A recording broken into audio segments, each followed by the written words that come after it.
Hey guys, today on People Now, Pamela Anderson defends WikiLeaks founder Julian Assange. We'll tell you what she's saying. Ellen DeGeneres' mother speaking out about the alleged abuse Ellen suffered at the hands of her ex-husband. Stedman Graham revealing the secret to his relationship with Oprah. I know what love ain't. We're going country with the Eli Young Band talking about their powerful music video. And we are all about Katy Perry's brand new track. It's all live today on People Now. Guess it's never really over.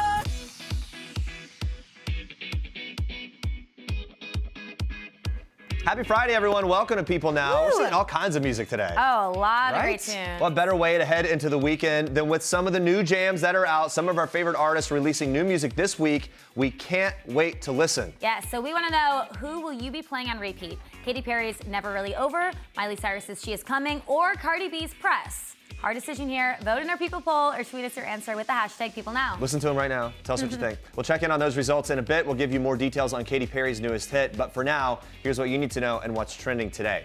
Pamela Anderson is once again defending Julian Assange. In an op-ed for the Daily Beast published Thursday, Anderson writes that Assange has been made a scapegoat for President Trump's election win. Claims that the WikiLeaks founder is being unfairly persecuted and jailed. That's her opinion. So here's a recap. Assange was arrested in April after living in asylum at the Ecuadorian embassy in London for 7 years.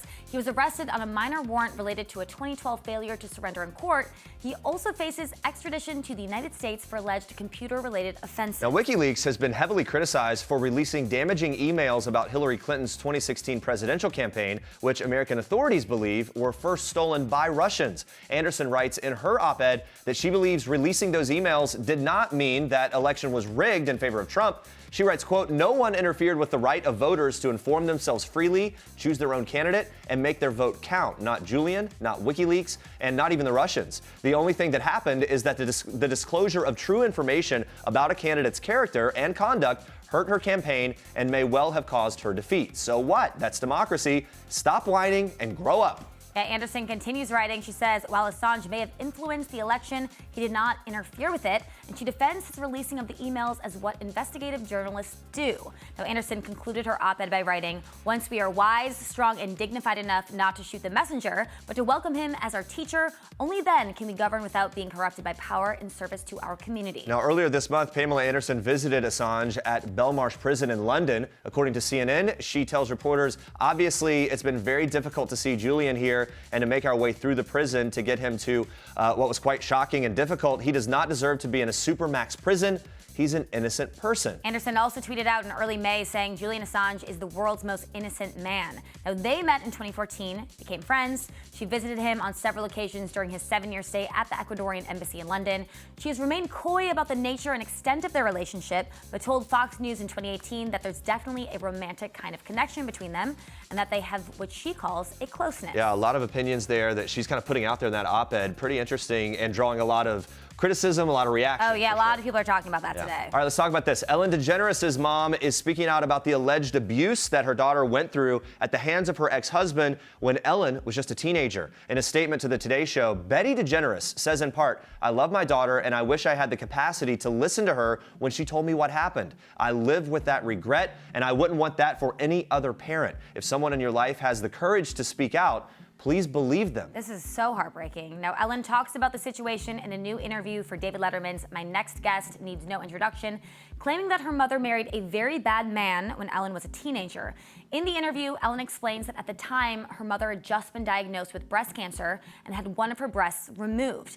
Ellen alleges her stepfather would use that as an excuse to abuse her, telling Letterman, quote, "He told me when she was out of town that he'd felt a lump in her breast and needed to feel my breast because he didn't want to upset her, but he needed to feel mine." Wow. Ellen says that she eventually told her mom, but that her mother didn't believe her at the time. Ellen goes on in the interview to say, quote, "I mean, it's a really horrible, horrible story, and the only reason I'm actually going to go into detail about it is because I want other girls to not ever let someone do that." And she adds, "It is just time for us to have a voice. It's time for us to have power."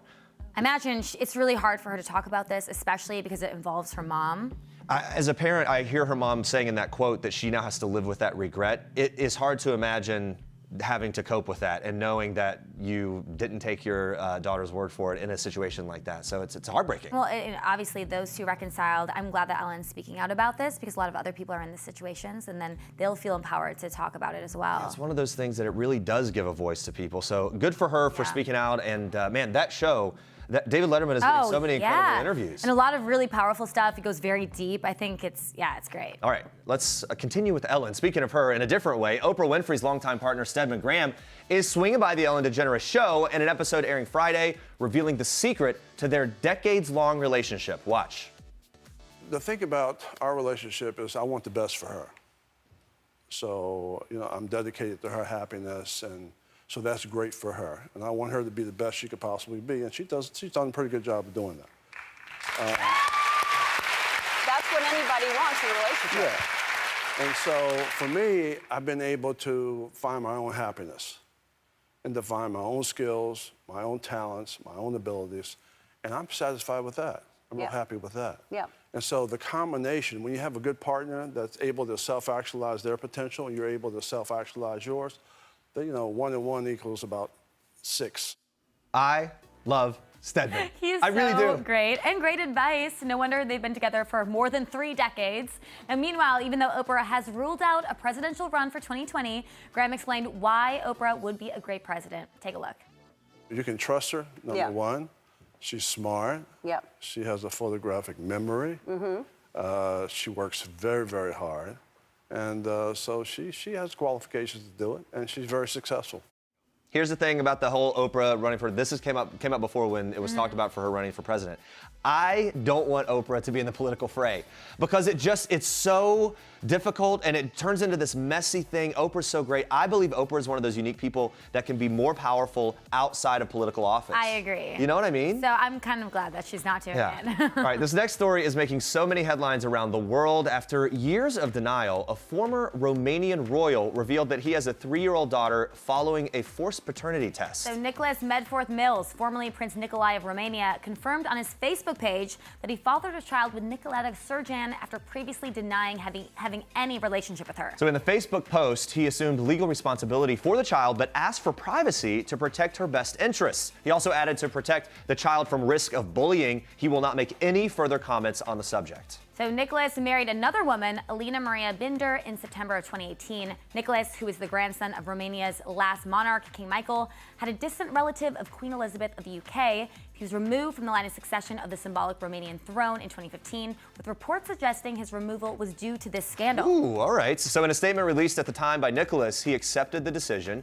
It was very rare for a royal to walk away from that world. We actually saw it with King Edward, who abdicated the throne in 1936 to marry American divorcee Wallis Simpson. Obviously, that changed the entire trajectory of the throne and who would then take the reins. This whole thing is very dramatic. It's kind of like a soap opera. It all is playing out right now. Well, stay tuned for our weekly Royal Record recap.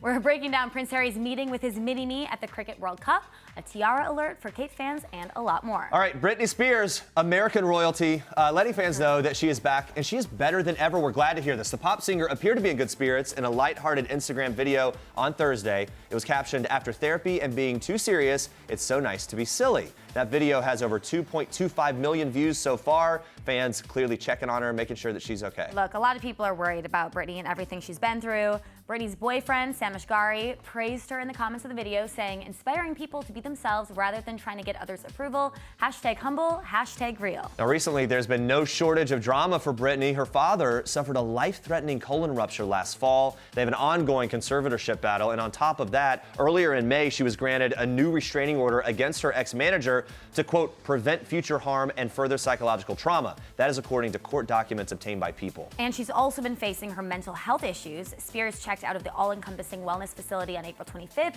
where she was being treated. However, she has been receiving outpatient therapy since leaving the facility. Now, though she assured fans that she was doing okay last month, a source close to the Spears family expressed concern several weeks back that the pop star isn't in control of her emotions, reportedly taking medication for her mental health issues. However, that insider revealed that she's still in the process of adjusting to them. So it's sort of a life adjustment going on here. With everything she's going on, we're just glad to see she's back in good spirits, having some fun, telling her fans man, she's okay. We're always rooting for Britney. Yeah, absolutely. Glad to hear that she's good. All right, guys. Katy Perry just dropped her first single in 2 years. We've got a taste of that, and we're telling you if fans are on board with the new track. Plus, the Eli Young Band will be here live on our couch. They're on fire right now with their single Love Ain't. Can't wait to chat with them. Stay tuned. All right, Prince Harry met his adorable mini-me at the Cricket World Cup opening match on Thursday. We've got the proof. Could this be foreshadowing maybe what baby Archie is going to look like one day? I don't know. We're chatting that and more with People's senior news editor, Aaron Hill, and our royal correspondent, Imogen Lloyd-Webber. Guys, this kid really looks like him. Let's be real, right? It's adorable. Red hair, freckles. There we go. Is this Archie? Is this Archie fast forward? We shall see, Joe. Time will tell. We don't think so, do we? No, we don't. Okay, obviously, you're a bit hesitant there. Yeah. Let's talk about this, though. The Cricket World Cup, it's one of Harry's favorite events. Why does he love this so much? What is it about it that really, it strikes a chord for him, doesn't it? It's a very British Commonwealth tradition. It takes place every 4 years, and this year it's being hosted by England and Wales and will feature the world's top 10 teams, 9 from the Commonwealth. Wow. Get this, more than 1 million people are expected to attend, and a further 1.5 billion people watching around the world. So this is a thing. Incredible. That's one of several other things. Absolutely. He's got a list of events that he loves. The Invictus Games, obviously, which is an event for wounded vets, that takes place annually. Very important. He left newborn Archie right. and Meghan to launch the 2020 Games in The Hague the other day. And what we said was nothing would have pulled him away other than this. Other than the Invictus Games. He's also a big rugby fan, so you're always seeing him at the Six Nations every year as well. Yeah, so he's doing that, keep him busy. He has the things that are close to his heart. On Wednesday, Prince Harry joined his grandmother, Queen Elizabeth, for a garden party to welcome the Cricket World Cup team captains. That was all at Buckingham Palace. He snuck in a nod to his wife, Meghan. A little nod here. She's still on maternity leave, of course. Aaron, tell us about that little nod. Yes, so Meghan made sure to personally invite some representatives from her 4 royal patronages, which are the causes she's choosing to support during her royal work. And so Harry made a point to go over there and on her behalf and thank them for being there. So it was a really nice moment. Yeah, that is really nice. And speaking of Meghan, she was, of course, at home with baby Archie. There's a very sweet tie to Meghan's roots in their backyard. It's almost a literal thing here. Imogen, let's talk about this. I'm a gardening expert now. So there are 2 giant redwoods which flourish in the gardens of nearby Frogmore House. They're synonymous with Meghan's home state of California, of course. And this is a picture of them with some redwoods, but on their Commonwealth tour. Right. Yeah. These are not the redwoods. This is not their backyard. Not their backyard. But they're all about that. They're always putting a focus on blending their upbringings. I mean, you remember their wedding, all those American touches, the preacher, the gospel choir. And then, of course, at the second wedding reception, they had US seating. So husbands and wives were next to each other, which doesn't normally happen. So in a more traditional traditional British sense. If you turn up to a table, you'll be at the same table as your partner, but you won't be sitting next to them. You'll be just on the same table. So all the Brits there found it a little bit weird. Oh, really? At the reception? Eyebrows were raised. Oh, that's interesting. Second Yeah. reception, yeah. In addition to the state tree, there's also the state flower of California, the poppies that are on her coat of arms. It was also embroidered on her veil. Right, I remember so that. So there's some California nods Yeah. throughout. She has the gardening nods Yes. throughout. All right, let's switch gears here to the week ahead. Tiara alert, something we always like to look Your out favorite, for. Jeremy. It's an official category. Kate Middleton is set to make an appearance at a state banquet on Monday at Buckingham Palace. Aaron, tell us everything we need to know here, the purpose of the banquet, who's going to be in attendance. Yes, so we don't get these moments very often, so it's special when we do. So we'll be seeing Kate, William, the Queen, Prince Charles and Camilla, all gathering together on Monday at Buckingham Palace. The Queen is going to throw a state banquet for Donald Trump's visit, and he'll be there with Melania, so it'll be full-on pomp and circumstance, carpets rolled out, and speeches given will be televised, so we'll get a lot of moments from that. A lot of eyeballs will be on that for many different reasons. Yes. Imogen, how's it determined when a tiara will and will not be worn? So traditionally only a bride or a married woman can wear a tiara. Okay. And they're worn after 6 p.m. only unless there's a wedding involved. Interesting. I know. So very specific rules, and we've talked about these before. There's the full spread here Full of spread, tiaras yeah. through the years. We love our royal etiquette here at People Now. Little refresher, when the President and First Lady meet the royal family in the coming days, what are the expectations? Curtsies, don't touch, do touch, handshakes, all those types. They're Americans, Right. so they don't have to curtsy or bow. Right. Although in saying that, a lot of Americans do a neck bow from the head only for men, small curtsy for women. You are not supposed to touch the monarch after the handshake. Okay.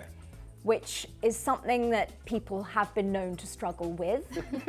You're also not supposed to walk in front of the monarch, which is something President Trump had a moment with, which I think we can all recall last time. So maybe he's learnt this time that perhaps you let the Queen go first. And I would imagine there is some Normally sort ladies of... go first anyway, don't they?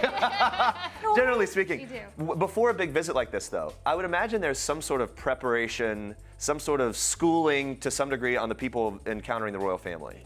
Yes, but does President Trump necessarily doesn't always read? Well, I don't know. I would just think that would Before be. some events, we've actually seen the cards that are handed out, or what to call them, what to do. So, but for a visit like this, And Harry and William aren't into that so much when they found out about it. But Right. there is an etiquette. You know, you call the Queen Your Majesty first of all, and then ma'am as in ma'am, not So pub. the royal watchers will be watching that very closely. Aaron and Imogen, thank you for being here. Good to see you.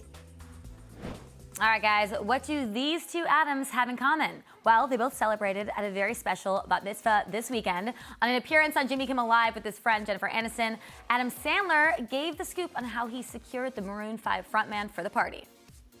I start texting Adam Levine, who's a great guy, and I text him, I'm sorry to do this to you. My kid's getting bat mitzvah Saturday night. Would you mind coming and singing a few tunes? It would be incredible, but I don't know why I did it. And then he writes, I can't say no to you, where? And I was like, you know, I tell him where. He goes, oh, I used to go there growing up. I went to a bunch of bar mitzvahs when I was a kid there. What songs do you want? And I was like, oh, God, this is really happening. That's crazy. I bet the kids were going absolutely nuts at that, right? Yeah, when he tells that story, he looks so happy.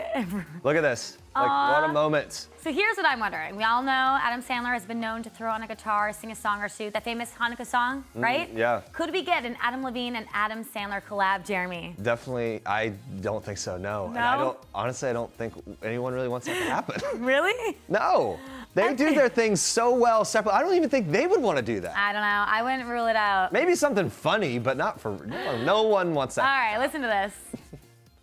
Guess it's never really over. That was a taste of Katy Perry's new song, Never Really Over. Quick taste. Yes, very quick. The song dropped on Friday at the stroke of midnight, marking her first solo track since 2017.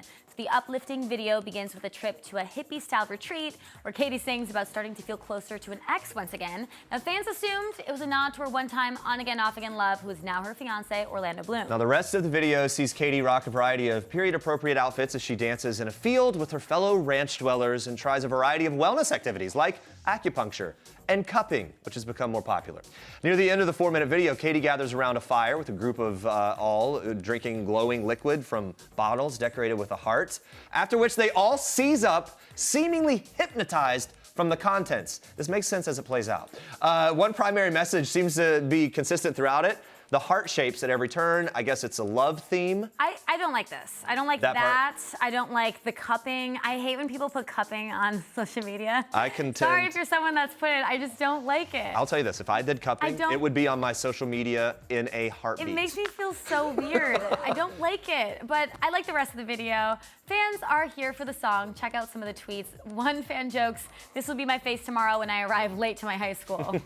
Okay, one person tweeted pop perfection with a pic of the much talked about heart-shaped cupping. Yeah, that's what you don't. I'm not a fan. Here's one more. Your vocals, OMG. By the way, I'm so proud of you. Hashtag never really over. Katy got fans excited when she teased the new song earlier this week on her Instagram. Everybody got kind of pumped up. Never Really Over is available to stream now on Amazon. You can watch the music video on YouTube now. And fun fact, Taylor Swift added Katy's new song to her Apple playlist. No bad blood between them, everybody. Yeah, they're good. Never too late for a pun. All right, watch this.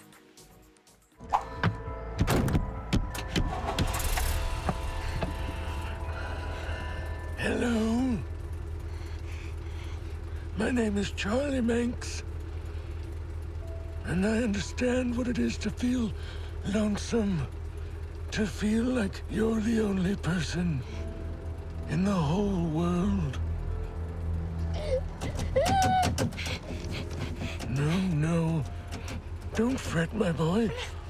Those presents will return to you just as soon as we arrive at Christmas Land. Oh no, so creepy. Zachary Quinto stars in the new AMC show Nosferatu, which debuts this Sunday on AMC. Quinto's co-star Ashley Cummings dropped by to explain her role and a little about the universe in which the show exists. Take a look. Charlie Manx is kind of this, he's quite intelligent, but he's also, he loves playing with his victims in a sense. So he is a vampire of sorts. He is an energetic vampire in that he kidnaps children who he believes are in terrible home environments, and he transports them to a place in his imagination called Christmasland via his 1938 Rolls-Royce Wraith, which has a vanity license plate, Nosferatu. So he's being kind of cheeky, if you want to use a tame word for it. You mentioned a little bit about the concept here, this idea of like rescuing kids, taking them to Christmasland. Give us a little more clarity on that. Is Christmasland a real place? Is it this parallel universe, or will we find out later? I guess you'll find out. But I mean, the book is there, so you kind of, and it is sort of explained in the trailers. I think I might get fired from AMC for giving my spoilers. But basically, the idea is that these strong creatives, people like Charlie Manx and Vic McQueen, are people who can manifest aspects of their imaginations into the physical world. So it's kind of on the brink of both, and it, you know, it kind of reflects itself in the way we create art or anything. You know, you have this idea in your head and you bring it to life, and there are supernatural elements and horror elements which you can take at face value, or you can, for me, it was much deeper than that. It represented much more meaningful issues underneath all of it. By the way, I loved hearing her talk about this. So many layers in this show. There's a bit of creepy, evil vampire, dash of the supernatural there, plus all the real-life drama of being a teenager and dealing with a hectic family life. You've got to check this out on Sunday on AMC at 10 p.m. Eastern. And next week, Ashley will take us even further behind the scenes of the show. Plus, we'll get to know her a little bit better in real life, too. All right, do you fear The Walking Dead? Check this out. Don't know if any of you are listening. But if you are, hang in there. We're coming for you.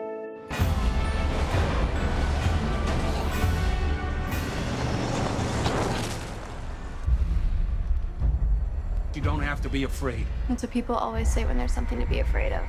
I'm aware I have a distinctive timbre. Hearing it now, seeing my face, removing all doubt, you may be inclined to instantly pull the trigger, perhaps involuntarily. You still talk too much, Victor. That's a sneak peek of Season 5 of Fear the Walking Dead. It premieres this Sunday, June 2nd on AMC. We sat down with series star Alicia Debnam Carey and Coleman Domingo, and they teased up what we can expect from this season, like if their group will eventually turn on one another. I think with any group, in any, we're rebuilding family again, where we're reaching out and the universe is expanding. And with that, you're going to have some, you know, inner political strife. Everyone's on board right now for Season 5 with this whole mission to help and to go out there and try to make the world a better place. But at some point, I'm sure there's going to be some infighting because it's natural. So whether there's betrayal on the horizon or not, like Coleman says, the group is focused on helping others. But would they be doing the same in reality? Oh, I wouldn't be nearly as liberal with trusting people. Oh, yeah. I think our group is a little too... Yeah, we're always judging them a little bit right now. Yeah, We're like, you I know what, know. I don't know, you're believing these people too easily. Like, We're too gullible. Trying to help. Because Yeah. I think also, yeah, they're a little gullible. I mean, you know. Yes, it does feel a little gullible. Yeah. I'd be far Especially after more what they've been through. protected. Yeah. Yeah. Could being a little too gullible eventually be their character's demise and get them killed off? Well, they can't tell us that, obviously, but we did ask them if they could write their own storylines, how would they want to go? Their answers are actually kind of surprising.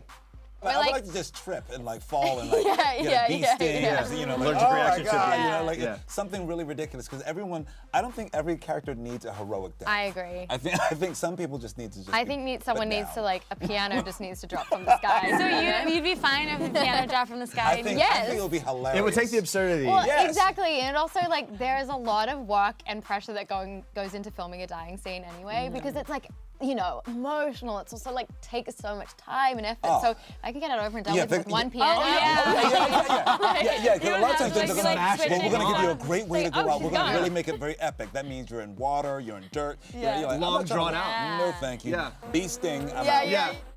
I will say, though, a bee sting could be pretty brutal and hard to act out. Especially if it was that bee that we saw fly in right there. That Yeah. was huge proportionally. While Alicia and Coleman don't seem to fear pianos or bee stings, next week we'll have more with them, including what they do fear, besides Walking Dead, of course. In the meantime, you can see more of Alicia and Coleman on the season 5 premiere of Fear the Walking Dead, Sunday, June 2nd at 9 p.m. Eastern Time on AMC. All right, today, the powerful new series When They See Us drops on Netflix. It was directed by Eva DuVernay, produced by Oprah, and it chronicles the lives of the Central Park Five, a group of young men who in 1989 were wrongfully convicted and imprisoned for a rape and assault they did not commit. Very powerful show. Now, we caught up with one of the series stars, Storm Reid. Here's what she had to say about her involvement in the show. I play a small role in like the grand scheme of things, but just to be a part of a project that is like, I feel like giving the men a little bit more justice, not saying that it's going to give them back their freedom or give them back those years that they lost like in adolescence, but just trying to really humanize the situation and humanize the men, because I feel like a lot of people look at them as just these 5 black and brown boys who went to jail for something that they didn't do. But it's like, it's deeper than that. And I feel like some people still might look at them as criminals and they're not. So to have a project that really focuses on them rather than the crime, I mean, it talks about it, but it really starts off about these boys and how they were just innocent and just being boys and just in Central Park. I feel like that's very important. And who their families were. Right, exactly. And all these other people that were affected by this. And you were at the premiere. What was that experience like, being there with everybody? I mean, to be at the Apollo with like Miss Oprah and Miss Ava was amazing, but to just sit in the audience and see all the hard work that Miss Ava put into it and the boys and just everybody, and to see like it really pay off, I cried a little bit. So it was really emotional for me. So it was like bittersweet, and especially when the 5 men came out on stage after, just to see their lives put on display like that, I bet it's hard for them, but I feel like, again, it's gonna give them a piece of justice. I just have to say, she is so intelligent, so well-spoken, only 15. She's super impressive, Crazy. love her. So not surprising, she's already working with the best in the biz. Yeah, Storm also appeared in Ava DuVernay's hit film A Wrinkle in Time. Storm told us a little bit about their relationship. Take a look at this. She's just like superwoman of directing, and she's just like a really good person, and I feel like she just wants people to really do what they want to do and not conform to what society thinks they should be doing, and she's just like a really good person rather than just like a good director and like kind of you do a project with someone and then like that's it, but she like really stays in contact with you and makes sure like your well-being is good. All right, so get this. Not only is Storm besties with Ava DuVernay, she has quite a few other close friends in high places. She even has a group chat with Oprah. Not going to spoil it all here. Let's see who else is in this star-studded text chain. Well, we have a group chat. Uh-oh. I'm pretty cool. What do you call her on your phone? Well, I think a couple of people have the password to my phone, like not a whole bunch of people, but if they do have the password, it's like code names. So it's like an emoji, and then I don't want to say it out loud for the people that know my password, but it's like a code name. So that they won't get in there and and start looking at Miss Oprah. Right, exactly. But Miss Oprah is just like an amazing person as well, and she's just so humble and so down to earth and has so much passion for her craft still, which I think is amazing because she's been doing this for so many years, and she really cares about the people who are around her. So that's like what I really took away from her, just to always be humble. Is Miss Oprah the kind of person that the relationship that you can just like hit her up with whatever, or do you just like reserve it for only big moments, or is it like, oh my gosh, guess who I saw today? No, our group chat is like pretty like we talk about the big things and then like start having just like normal conversation. So if I need to reach out to her about anything, I think I could be able to. When you say group chat, so who else is in the group chat? It's Miss Ava, Miss Oprah, Miss Reese, Miss Mindy, and me. Oh my God. I mean, I think you need to change I think you need to change the password on your phone so just you access that. Because that is wild. Yeah. Who is most active in that? I would say Miss Ava usually initiates the text, and then after that, we're all just like texting, sending like bitmojis and pictures and what happened, and it's a whole big deal. Love it. Incredible. And I love that they kind of take you under their wing and everything. That's so beautiful. Wow. So Miss Ava, Miss Reese, Miss Oprah, Miss Mindy. I would be freaking out. I'd be afraid to text ever. Makes me really sad about my list of contacts. Yeah, same. You know what? She's going places. And you guys stick around because later in the show, we'll get to know Storm Reid a little better in our rapid fire segment. She'll even tell us about meeting Beyonce, another icon to add to her list of friends. No big deal. Girl, but I know what love ain't. That was just a little taste of Love Ain't. It's the Eli Young Band single that's been dominating the charts. We're very excited to be joined by the guys now. Welcome. Great to see you. You guys, you flew in at your 3 a.m., you landed, and you're leaving in 20 minutes right after this interview. So thank you for making time. Yeah. Absolutely. And then it's to Texas. That's right. Yeah. And then you're performing soon, in a couple days or something? Yeah, then we go to the CMT Awards because the video is nominated for CMT Awards. That's right. Yeah, let's talk about that. Congrats on it. Love Ain't is the name of it. The video's incredible. It's so powerful. Talk to us about the couple featured in the video, Taylor Morris and Danielle. Tell us about that. Taylor is a veteran. He came home a quadruple amputee after serving his country. And the video is all the home footage from Danielle and Taylor from the day they met to the day they got married and everything that they went through in between. And so it's one of those things that obviously, you know, when they come home from war, the battle isn't over, and they went through a lot, and it's some of the most compelling home footage you'll ever see. I mean, it really is just moving them completely. They're two of the most beautiful people. Yeah, it's very compelling, so I encourage everyone to go check it out. Did you get to meet them? Yeah, we've hung out with them a few times. They are just as awesome in person as you would think that they are. Yeah, it's been really nice to You know, I was really blown away, particularly by the footage of the parade that the hometown threw when he comes back home for the first time. If that doesn't give you chills, I mean, it's unbelievable to see the town rally around these two. Well, and he's been through so much, and then she sticks by his side through all of this. It's such a beautiful love story. I mean, he is definitely a magical person in himself, but she is pretty darn amazing. Yeah. They're from a small town in Iowa, and they really just kind of embody that sensibility. And at this point, you know, they were very gracious to let us use their footage for a video, but they really don't want the spotlight on them so much. They really want to take this as an opportunity to kind of shed the spotlight on other people in small communities that they think are more deserving, which is just a testament to their attitude and spirit. Yeah, it's really incredible. Yeah, you guys should check that out. You guys also released an album of greatest hits. By the way, does it feel really great to be at a place where you're able to have a bunch of greatest hits? I mean, that's like when you think about the early days of starting a band and then fast forward to that moment, that's got to feel pretty good. Yeah, I mean, we had mixed feelings about it Did at the you? beginning. Yeah, I mean, we still feel young, and we are young. You guys are young. Yeah, all right. That doesn't mean you don't have to be old to have greatest hits. But you know what I mean? Like the label comes to you and they say, hey, look, you know, we want to release a hits record. It's one of those things that you're just not quite sure how you feel Is there a about track on the album, and maybe just one just in the history of your songwriting, that you were really surprised it took off in the way that it did? Or most of them are, I'm surprised the way they didn't take off. It's the opposite. Like, these are all gold. How is every one of these not a #1 hit? Guinevere is a song that it wasn't a big hit at radio, but it is probably one of the most popular songs we play live. We get in big trouble when we don't play it. Yeah. People get the lyrics tattooed on their bodies, like, and you know, I mean, Wow, the song was, you know, never a big hit on radio, and so the fact that song kind of had this underground swell of popularity, that is a surprising thing, and you know, I guess a testament to, you know. Making us feel like maybe we should keep doing this, you know? Yeah, now you guys haven't hit the 20-year mark as a band quite yet, but you're almost there. Most bands do not last that long, so I want to know from each of you, what is that secret to keeping the band together? Start with you. I think we got so many of our big arguments out of the way really early on, but then we kind of still kept fighting. and I think that, you know, when you have these conversations or arguments or whatever with each other, kind of everything comes out and you see really what the other person's about, and you find a common ground, and we've been able to do that with the four of us. Yeah.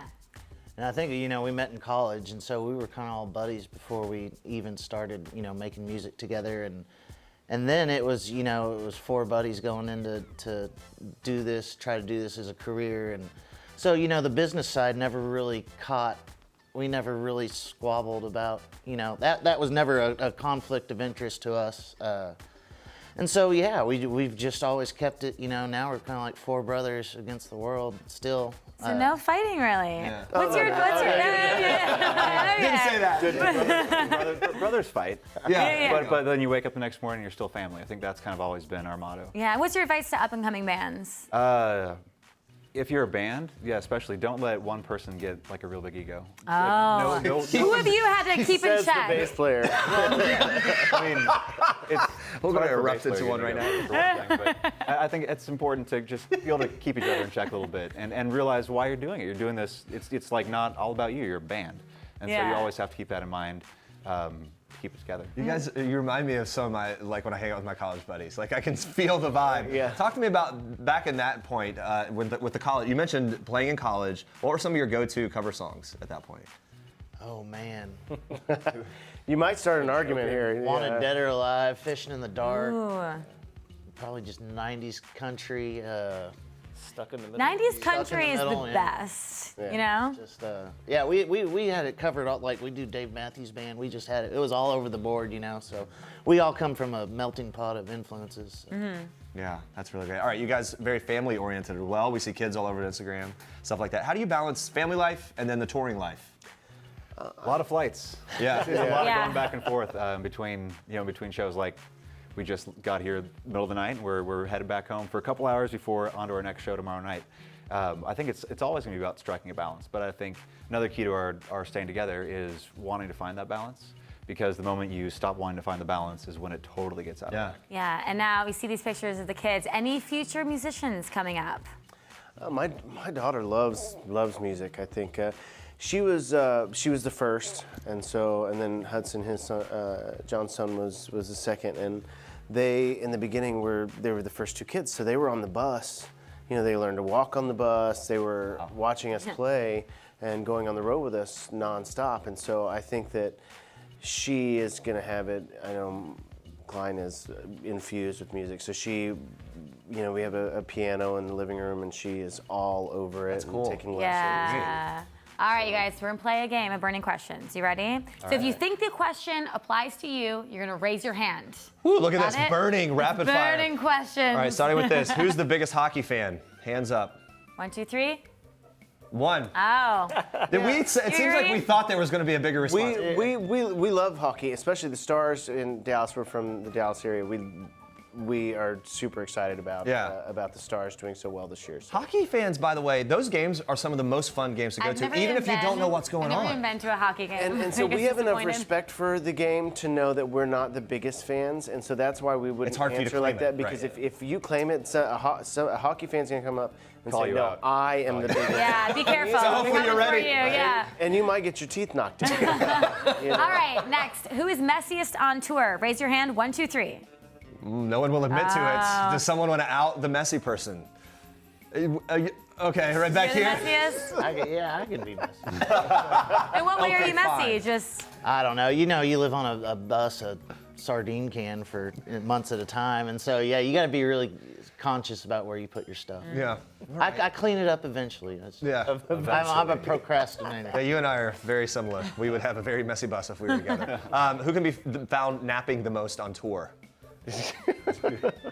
Oh, really? Oh, both Probably you all guys. four of us. I mean, when we get to go out on the kids, road, we have young kids. Yeah. Oh, yeah, the young kids. It's the only time you can justify napping more is on the road. All right, who takes the longest to get ready? 1, 2, 3. It's that hair, isn't it? Yeah. Is that what it is? I guess so. I gotta set a timer next time. Okay, yeah. Who spends the most time on social media? We all Is it all we're all pretty pretty even? bad about it. Yeah. Well, that's a good time to spread to pass the time at an airport or Absolutely. a tour or on the bus. All right, last one. Who is most likely to show up to rehearsals hungover? Be honest. Okay. Oh, okay. So 2 people raised, so you guys get a little wild? We're not as wild as we used to. Yeah, But enough for a hangover. Yeah, we have fun on the road. We do. Guys, we really appreciate you taking some time for thanks us for in the having me. 3 Yes. hours that you're in New York City. Yes, thank you. Guys, check out the Eli Young Band, the album and everything going on. It's out right now.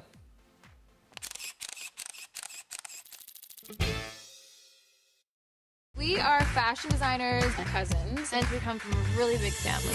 I feel like in LA, we're kind of known to be those glam girls.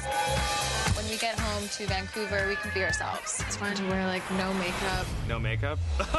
That's the new series, Relatively, Nat and Liv. It's premiering June 2nd on E! So Liv Pearson and Natalie Halcrow are close cousins and more like sisters with a larger-than-life family. Family's a lot. Like, Yeah. you're not gonna be bored, I don't think. Yeah, like if you sat at our dinner table at a family dinner, you would be like, whoa, you could just sit back and watch for hours. You know, we've had friends come over, like growing up, people would always come over and they just would be so entertained. Yeah, like in a family chat, Natalie more so doesn't pipe in, and she'll like once every 2 days just send in like a banger of a meme or something, and it's just like that's Natalie's role in the family. And then her brother Joel is like, I don't know if you can tell in the promos, but he's very like quick. So we all have our own kind of personality and strong opinions. Yeah. So in addition to an entertaining family, they also have some entertaining close girlfriends, namely Kim Kardashian West. Might have heard of her. No big deal. Nat and Liv dished on their bestie and how they're in awe of her ability to pretty much do everything that she sets her mind to.